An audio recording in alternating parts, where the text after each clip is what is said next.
Lecture audio du livre 12 Juifs rencontrent le Messie, un aperçu fascinant de ce que Dieu fait aujourd'hui en Israël. Chapitre 1. Samuel, le prophète.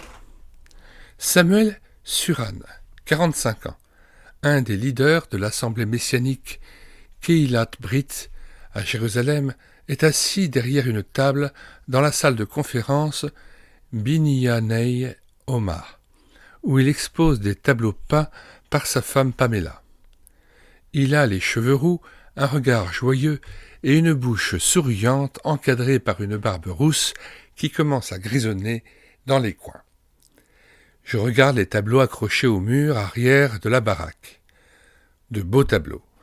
Une série d'aquarelles sur la vie de Jacob attire particulièrement mon attention. On y voit un Jacob bourru luttant contre l'ange de l'Éternel. De fines lignes traversant les peintures leur donnent l'aspect de vitraux. Pamela Suran compte parmi les artistes messianiques les plus connus. Pendant que Sam raconte son histoire, nous sommes interrompus de temps à autre par des gens qui veulent acheter une série de tableaux. Une Américaine dit « J'aime tellement les tableaux de votre femme. Le Saint-Esprit parle vraiment par eux. » C'est précisément la différence entre « alors » et « maintenant ». Maintenant, le Saint-Esprit parle par les tableaux de Pam. Pamela a étudié l'art moderne à la fois aux États-Unis et en Europe. Elle a ensuite commencé à peindre et a participé à 17 expositions. En 1970, elle faisait carrière dans le monde séculier. Puis elle a rencontré Yeshua et elle a immédiatement su comment elle devait utiliser son talent pour investir dans le royaume de Dieu et contribuer à son expansion. En 1980, elle s'est rendue en Israël à exposer ses œuvres à la galerie Dugit à Tel Aviv, où elle a rencontré Samuel. Ils se sont mariés et Pamela a commencé à aider son mari dans son ministère d'ancien à l'Assemblée messianique et de conférencier sur des sujets prophétiques en Europe et aux États-Unis. Sam a une vision claire des développements à venir en Israël. Il croit que le temps est venu pour un grand réveil spirituel qu'il appelle Gelat Shlema, la rédemption finale et complète d'Israël. Il s'attend à ce qu'au cours des 10 prochaines années, Dieu se révèle au peuple juif. Les Juifs vont accepter Yeshua comme Messie. De même, le mur de séparation entre Juifs et chrétiens sera progressivement renversé au cours de ces années. Dieu s'est révélé à Sam par les psaumes d'une manière unique et souveraine. Après avoir vu un tableau de Léonard de Vinci intitulé « La Scène », il a acheté et lu le Nouveau Testament. Dieu lui a montré comment Yeshua était mort pour lui. Au-dessus de sa tête, sur la croix, on avait accroché un écriteau sur lequel était inscrit « Celui-ci est Yeshua, le roi des Juifs » Matthieu 27, verset 37. Cela a ému Sam au plus profond de son être, et tout comme Yaül, il n'a pas désobéi à la vision céleste. Acte 26, verset 19. Autrefois, il s'appelait Stuart Suranovitz. Mais quand je suis arrivé en Israël, j'ai changé mon nom pour Shmuel Suran. Beaucoup d'immigrants font cela. Ils changent leur nom quand ils viennent vivre ici. Suranovitz est un nom de la diaspora. Suran est mon nouveau nom israélien. Mes grands-parents étaient des Juifs orthodoxes de Russie et de Pologne. Ils faisaient partie de la tribu de Lévi, dont les hommes servaient comme sacrificateurs dans le temple. Étant donné que le deuxième temple, avec toutes les généalogies familiales, a été détruit en l'an 70 après Jésus-Christ, nous ne pouvons prouver cela. Mais de génération en génération, l'information s'est transmise de père en fils, et c'est ainsi qu'ils ont appris qu'ils étaient Kohanim, membres de la tribu de Lévi. Mon père l'a entendu de son père, et ainsi de suite. J'ai grandi dans la ville de New York. Quand j'étais jeune, je n'avais aucune idée de l'identité de Yeshua. J'ai grandi avec la même idée que la plupart des Juifs ont. Que Yeshua avait quelque chose à voir avec les gentils, avec Marie et le pape, le Vatican et Rome, mais pas avec nous, parce que nous étions Juifs. Dans les années 60, il y a eu un mouvement parmi les jeunes aux États-Unis, un désir de trouver un sens et un but à la vie. Je comptais parmi les jeunes qui allaient à l'université dans le but de tout connaître, qui expérimentaient toutes choses pour trouver un sens à la vie. Comme tous les jeunes garçons juifs, j'ai suivi les traditions juives et j'ai célébré ma bar mitzvah à l'âge de 13 ans. Cela veut dire que, devant Dieu, ta famille et tes amis, tu te lèves dans la synagogue et tu récites un passage du Haftarah et tu lis le passage de la Torah pour cette semaine-là. Cela nécessite une année de préparation. Le rabbin t'enseigne et tu apprends à lire la Torah et à réciter des prières. Le jour de ma bar mitzvah, le passage à lire était Ézéchiel 36, versets 16 à 38, qui traite de la restauration d'Israël. « Je vous retirerai d'entre les nations, je vous rassemblerai de tous les pays, et je vous ramènerai sur votre territoire. Je ferai sur vous l'aspersion d'une eau pure, et vous serez purifiés. Je vous donnerai un cœur nouveau. Vous habiterez le pays que j'ai donné à vos pères. Vous serez mon peuple, et je serai votre Dieu. » Ce jour-là, j'ai senti la présence de Dieu dans la synagogue. La lecture de cette portion des Écritures était le point culminant de tout ce que j'avais expérimenté de Dieu jusque-là. En lisant ce passage des prophètes, j'ai senti la puissance de Dieu sur moi. Mais, chose assez étrange, peu de temps après cela, j'ai tourné le dos au judaïsme rabbinique et pendant 13 années, j'ai cherché à connaître le but de la vie. D'une part, je ne pouvais accepter le mode de vie des Juifs orthodoxes, mais qu'y avait-il d'autre ? Je voulais donc découvrir par moi-même ce que la vie avait à m'offrir. J'aimais l'athlétisme. J'étais en quelque sorte un fanatique des sports. Je jouais au baseball, au basketball et au football. Je peux honnêtement dire que j'étais une sorte de héros à mon école secondaire et que j'étais le meilleur joueur sur le terrain. Après le secondaire, j'ai fait mon entrée dans le monde et je me suis de plus en plus perdu. Je me suis éloigné davantage de Dieu. Cela a continué jusqu'à l'âge de 26 ans. Au cours de ces années, j'ai étudié beaucoup de philosophie humaniste. Freud, Engels et Marx et d'autres philosophies importantes sur le monde. Tout cela m'a rendu très confus. Je n'étais même plus certain de l'existence de Dieu. Ces années ont mené à une crise qui m'a conduit à lire à nouveau mon Siddur, le livre de prières juif. J'ai lu les prières et les psaumes, et cela a éveillé quelque chose en mon fort intérieur. Mon âme juive a de nouveau été touchée, de sorte que j'ai pu croire au Dieu d'Abraham, d'Isaac et de Jacob. Cela venait de Dieu. Pendant que je lisais la parole, Dieu a réveillé quelque chose dans mon âme juive. Je ne pouvais faire autrement que de croire au Dieu qui avait créé le ciel et la terre. J'avais une certitude intérieure. Une fois de plus, je prenais conscience de l'existence du Dieu d'Israël. Dieu savait exactement comment me parler. Il a touché mon cœur juif par la lecture de la parole. Intuitivement, je savais que la vérité se trouvait là et non dans les philosophies que j'avais étudiées à l'université.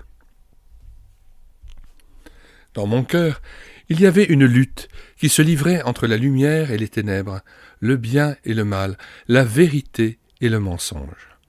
En continuant de lire les psaumes, j'ai commencé à être touché de façon très personnelle.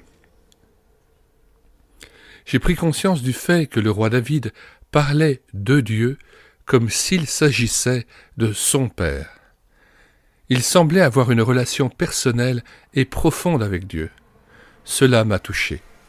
Personne ne parlait jamais de cela avec moi. Personne ne m'avait expliqué l'Évangile. Mon esprit était encore rempli des philosophies que j'avais étudiées à l'université et j'étais désespérément en désaccord avec moi-même. Dans les années 60, on cherchait des réponses à des questions sur le sens de la vie. C'était l'époque des Beatles, de la drogue et du rock'n'roll. J'en étais arrivé à la conclusion qu'il n'y avait pas de vérité, que la vie n'avait pas de sens, que le mieux qu'on puisse faire était de manger, de boire et de se réjouir. Ces années ont été comme une grande fête pour moi. Puis ce fut à nouveau le temps de la fête juive Rosh Hashanah, le nouvel an juif, et selon la tradition, c'est le jour où Dieu juge le monde et l'humanité. Or, de tous les jours de l'année, c'est ce jour-là qu'on m'a arrêté parce que, quelque part, au nord de l'État de New York, je cultivais de la marijuana. J'ai été emprisonné pendant 3 jours. C'est quand on m'a mis en liberté surveillée que j'ai commencé à lire mon Siddur et, comme résultat, j'ai rencontré Dieu pour la première fois. On pourrait dire que Dieu m'a arrêté pour attirer mon attention. J'ai obtenu mon diplôme universitaire et j'ai accepté un emploi comme professeur de mathématiques dans une école d'un quartier déshérité du nord de l'État de New York. Les étudiants venaient de familles économiquement faibles et c'était la raison principale pour laquelle j'avais accepté ce poste. J'étais une sorte de travailleur social. C'était également l'époque de la guerre du Vietnam où mes contemporains protestaient fortement contre la guerre, le matérialisme et l'hypocrisie de la société occidentale. J'ai enseigné à cette école 3 ans et demi. Pendant ce temps, j'ai lu l'Ancien Testament pour moi-même. J'avais tellement soif de connaître Dieu que je lisais la Bible même entre les cours ou pendant la pause de midi. Les psaumes me plaisaient particulièrement.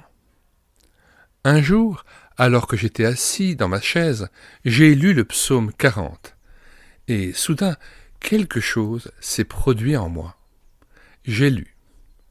J'avais mis en l'Éternel mon espérance, et il s'est incliné vers moi, il a écouté mon cri. Il m'a retiré de la fosse de destruction du fond de la boue. Il a dressé mes pieds sur le roc en affermissant mes pas.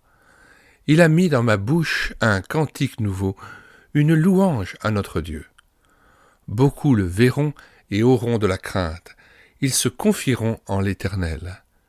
Heureux l'homme qui place en l'Éternel sa confiance. En lisant cela, je me suis senti étroitement lié à David. Son expérience était mon expérience. Ce sont mes pensées et mes sentiments qu'il avait mis en parole. C'était comme si Dieu me parlait. Il disait « Shmuel, je te sors de la fosse boueuse.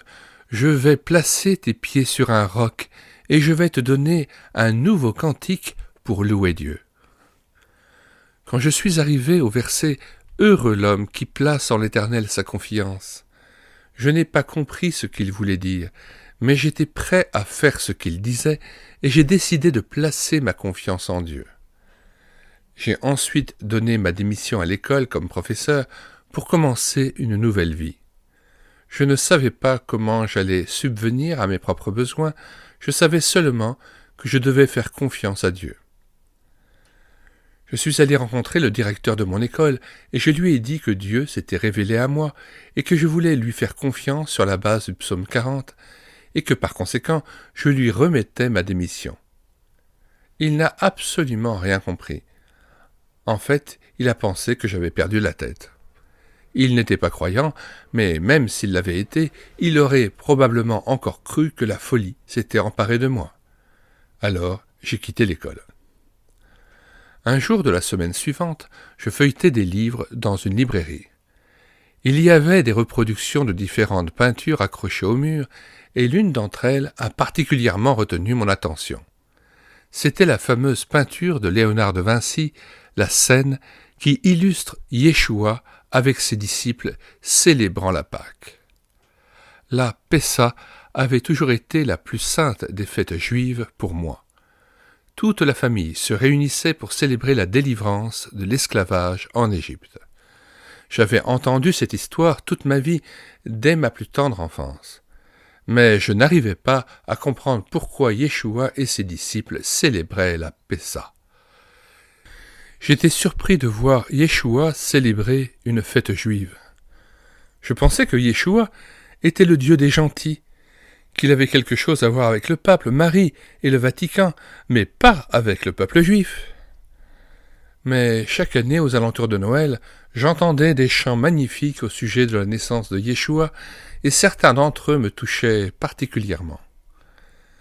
J'ai demandé plus de renseignements, et j'ai fini par me retrouver à la Société biblique, où j'ai trouvé un Nouveau Testament. Le texte que j'ai commencé à lire était Matthieu 1, verset 1. Généalogie de Yeshua, Amashia, fils de David, fils d'Abraham.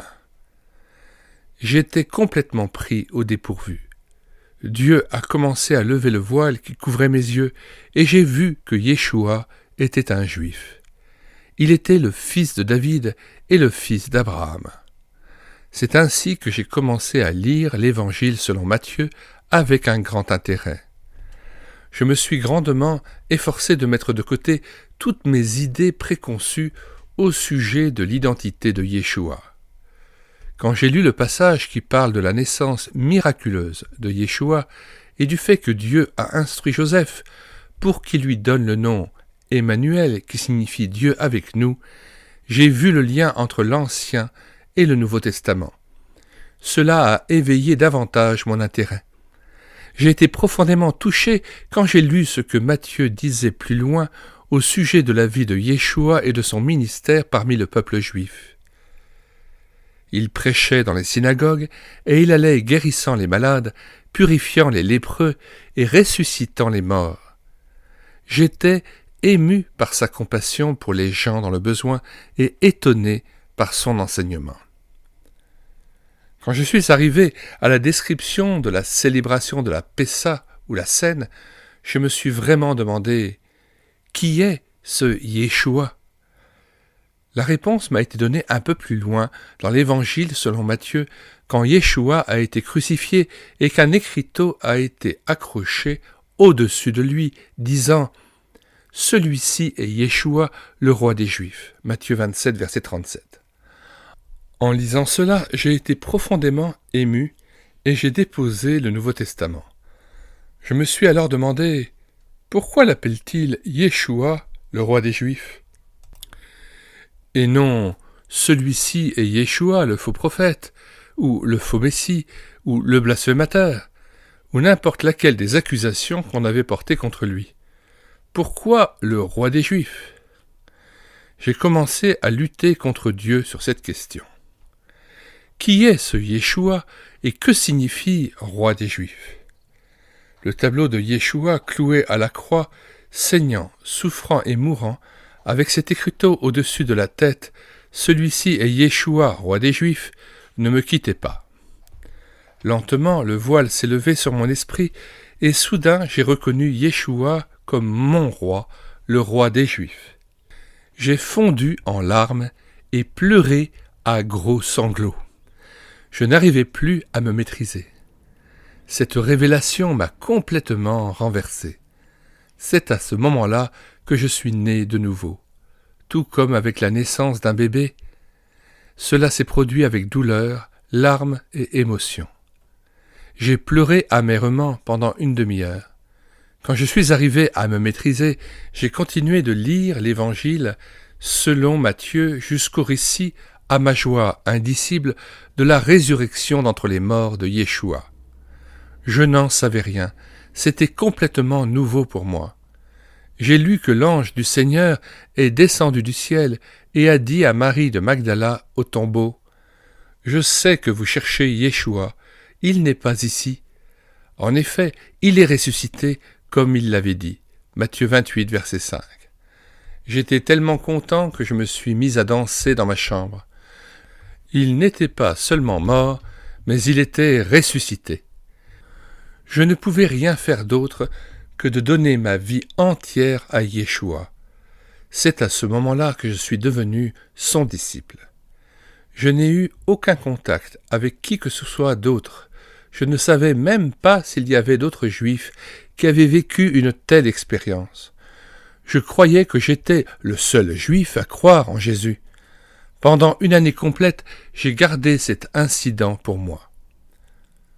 Mon frère vivait en Californie et je suis finalement allé le voir pour lui dire que j'avais trouvé le Messie. J'étais très ouvert à ce sujet-là. Je lui ai dit ce que j'avais découvert, et mon frère a lui aussi connu le Seigneur. Cela est également très biblique, le frère qui raconte la bonne nouvelle à l'autre et qui le conduit au Seigneur. Au début, mes parents ne savaient pas quoi en penser, ils ne comprenaient pas vraiment ce qui était arrivé à leurs deux fils. Mais ils ont vu les changements exceptionnels dans nos vies et cela les a aidés à mieux accepter la chose. La première fois que j'ai rencontré d'autres croyants, c'était en Californie. À cette époque, Dieu y œuvrait par son esprit. Le Jesus Movement a commencé sur la côte ouest. Parmi les hippies qui ont cru en Jésus, 20% avaient des antécédents juifs. Chacun a trouvé le Seigneur d'une façon différente. Je ne crois pas avoir jamais entendu un témoignage semblable au mien sur la façon dont Yeshua s'est révélé comme roi des Juifs. La plupart des Juifs trouvent Yeshua par le témoignage d'un autre Juif ou d'un ami chrétien. Mais, dans mon cas, cela s'est produit sans intervention humaine. Dieu s'est révélé souverainement à moi. Et, pour la première fois, j'entendais le message à l'effet qu'un Juif peut croire en Yeshua et néanmoins demeurer juif. J'avais tourné le dos au judaïsme rabbinique à l'âge de 13 ans, mais maintenant que j'avais trouvé Yeshua, mon style de vie est devenu encore plus juif qu'auparavant, ainsi que mes principes. Ma conduite est devenue juste et j'ai commencé à garder les commandements de Dieu. Cela a particulièrement fait la joie de mes parents. Ils ont vu les changements en moi et cela a excité leur envie. En janvier 1974, j'ai fait l'Aliyah jusqu'en Israël. Au cours des premières années, j'ai aidé à établir les assemblées de Rosh Pina à Tibériade et à Nahariya en Galilée. À Natania, dans la maison des leaders messianiques David et Lisa Loden, j'ai rencontré ma femme Pamela. Nous nous sommes mariés en 1982 et nous avons déménagé à Jérusalem en 1985 où nous allons rester jusqu'au retour du Seigneur. J'ai aidé Pamela en tant que gérant et elle m'a aidé à assumer mon appel comme ancien dans l'Assemblée. Pamela a commencé à peindre de plus en plus de tableaux prophétiques dans les années 90. Elle a commencé à peindre ce que nous appelons en hébreu le Geula Shlema, la rédemption finale et complète du peuple juif. Dans cette œuvre, elle suit l'histoire du peuple juif depuis 1930. La première communauté juive pendant l'Holocauste nazi, puis l'établissement de l'État d'Israël, la réunification de Jérusalem et finalement la fin des temps et le retour du Messie. C'est un travail monumental. La restauration finale d'Israël est représentée en phases. En 1948, l'État d'Israël a été établi. Dieu a ramené le peuple juif dans son pays. Après 19 siècles de dispersion parmi les nations, les Juifs sont revenus dans leur propre pays et ont commencé la restauration d'Israël dans la terre même que Dieu leur a donnée. En 1967, après la guerre des 6 jours, Dieu a redonné la ville de Jérusalem à son peuple. Yeshua a dit que Jérusalem sera foulée aux pieds par les nations jusqu'à ce que les temps des nations soient accomplis. Luc 21, verset 24. Foulée aux pieds par les nations signifie que la ville est soumise à la loi des gentils. En 1980, le Premier ministre Begin a déclaré que Jérusalem était la seule capitale indivisible du peuple juif pour toute l'éternité. À la même époque, Dieu a commencé à répandre son esprit sur un grand nombre de Juifs dans le monde. Je présume que cela était un point tournant. le premier signe évident du retrait du voile, à savoir l'aveuglement des cœurs à l'égard de Yeshua. Maintenant, nous attendons le troisième stade de la Geula Shlema de Dieu, quand il supprimera l'aveuglement à l'égard de la personne et de l'œuvre de Yeshua le Messie. Zacharie 12, verset 10 dit que Dieu répandra sur la maison de David et sur les habitants de Jérusalem un esprit de grâce et de supplication, et ils tourneront les regards vers moi, celui qu'ils ont transpercé. Ils porteront son deuil, ils pleureront amèrement sur lui. Et en Zacharie 13, verset 1, Dieu dit qu'il ouvrira une source pour la maison de David et les habitants de Jérusalem à cause du péché et de la souillure. Voilà pourquoi je vis et je travaille à Jérusalem, pour apporter l'Évangile au peuple juif et pour prier pour le salut d'Israël, afin que nous voyions Yeshua tel qu'il est. Pour cela, nous avons besoin de révélation. Pierre a dit de Yeshua, « Tu es le Fils du Dieu vivant ». Matthieu 16, verset 16. Et Yeshua a dit, « Ce ne sont pas la chair et le sang qui t'ont révélé cela, mais mon Père qui est dans les cieux ». Pour un juif, cela est difficile à comprendre sur le plan théologique. Le fait que Dieu a engendré un Fils, né de la Vierge Marie, et que le Père et le Fils ne sont qu'un, sera toujours un mystère. Mais, par les dons surnaturels de la foi, nous pouvons comprendre des choses que notre intelligence naturelle ne peut saisir.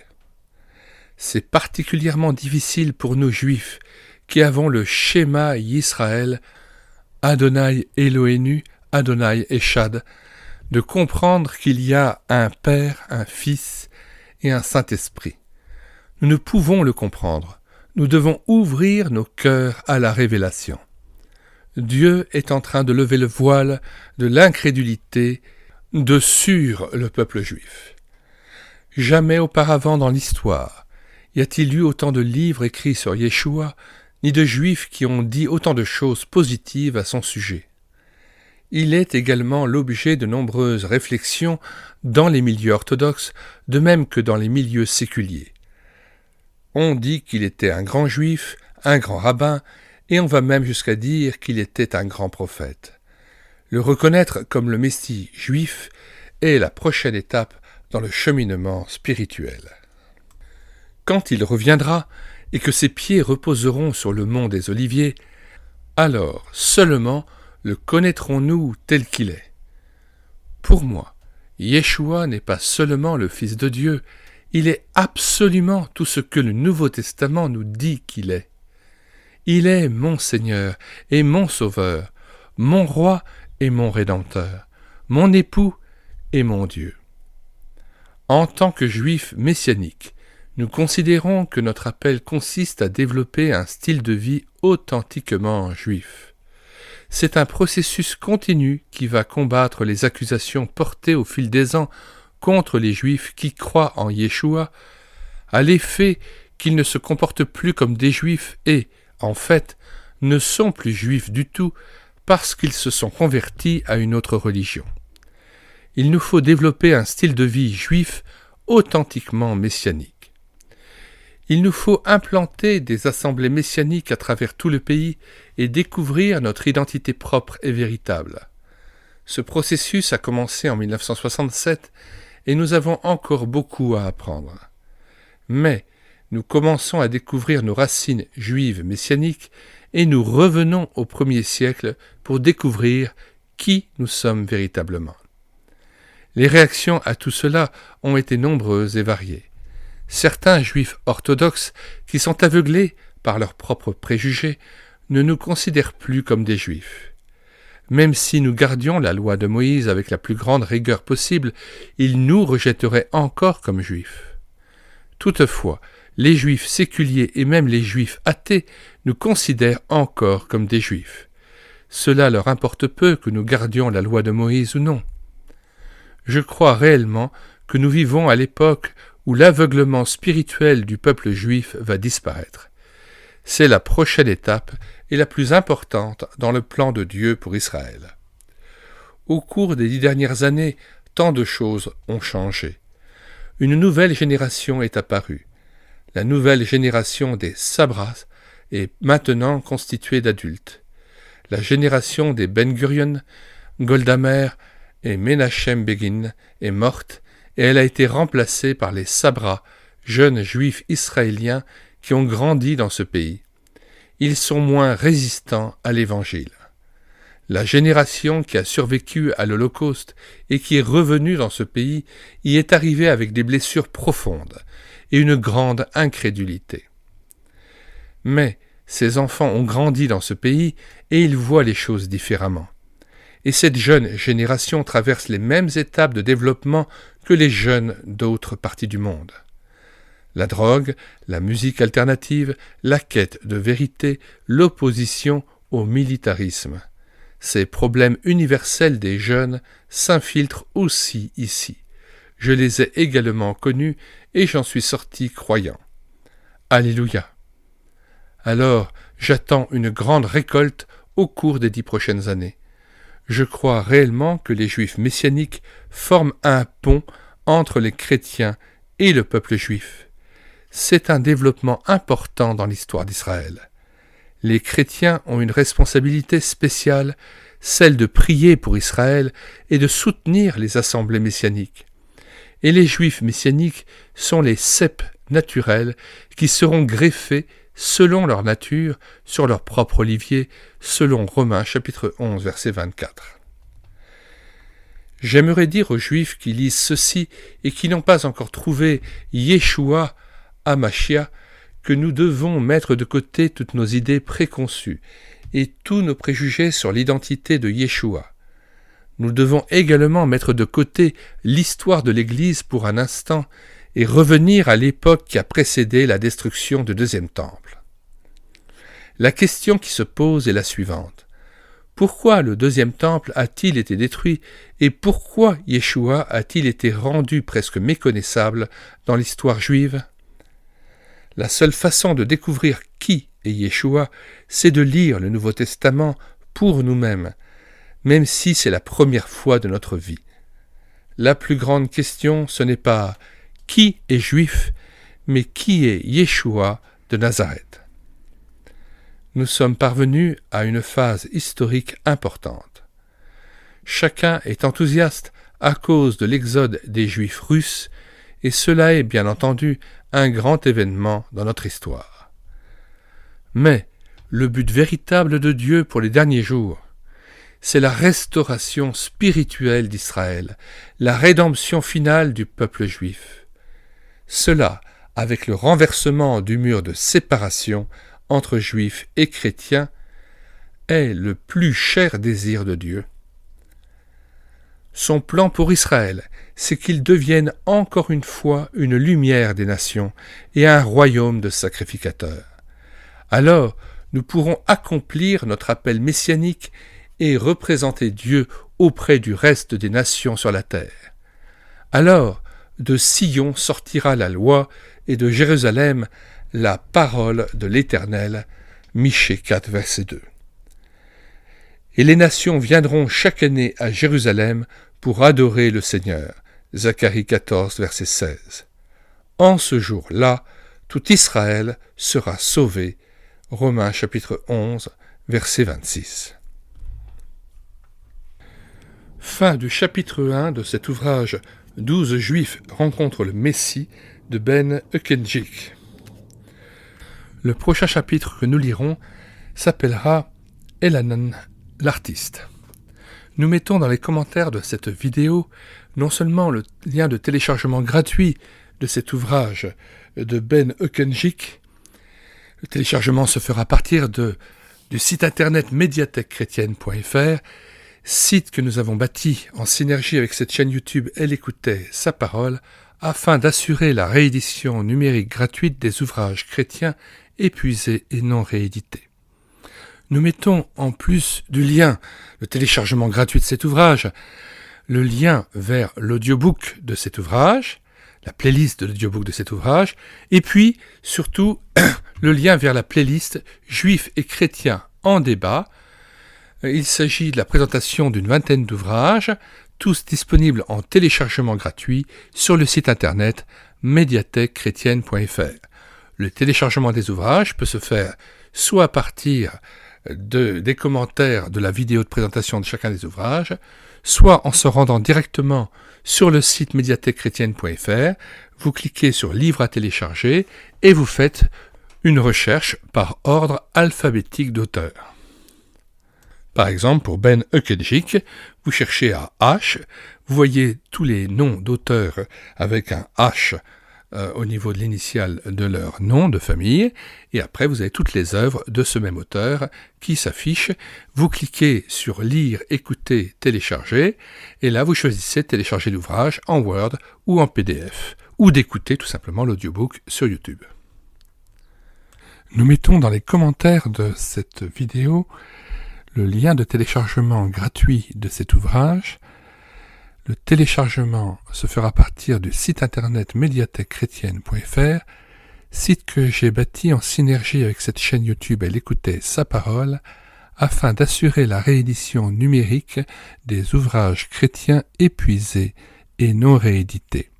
Comme l'était cet ouvrage, nous vous invitons donc à vous rendre sur le site internet médiathèquechrétienne.fr afin de pouvoir profiter et de pouvoir télécharger gratuitement les 1000 ouvrages que nous avons déjà numérisés et mis à votre disposition.